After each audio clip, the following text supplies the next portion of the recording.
అయితే నేను మిమ్మల్ని కోరేది, ప్రజలు మనకు అధికారం ఇచ్చారు.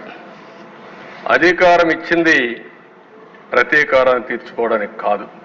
మళ్ళీ చెప్తున్నా, ఎమ్మెల్యేలు అవుతారని మనకు అనిపిస్తుంది.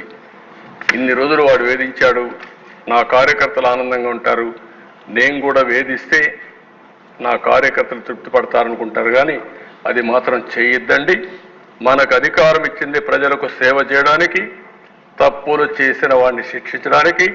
శిక్షించే బాధ్యత ప్రభుత్వాన్ని, సేవ చేసే అవకాశం, బాధ్యత మీదిగా తీసుకోవాల్సిందిగా మరొక్కసారి కోరుకుంటూ, ఎక్కడా దీన్ని ఉపేక్షించం. ఒకవేళ కానీ మన వాళ్ళు తప్పు చేసినా ఏమనుకోవద్దని మొన్నైతే పవన్ కళ్యాణ్ గారు చాలా స్పష్టంగా లేఎస్ఎల్ఎస్ పార్టీ మీటింగ్లు చెప్పారు. ఇక్కడ కూడా మనోడు చెప్పారు. నేను మనస్ఫూర్తిగా అభినందిస్తున్నా.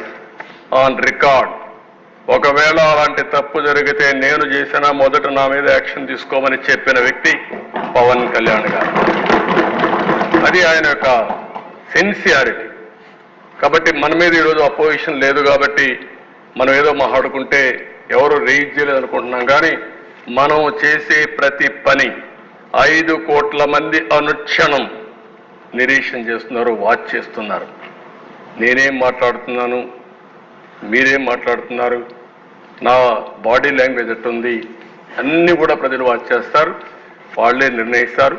దయచేసి మీరు గుర్తుపెట్టుకోవాలి, మనం జవాబుదారీతనం ఈ హౌస్ 5 కోట్ల ప్రజలకి.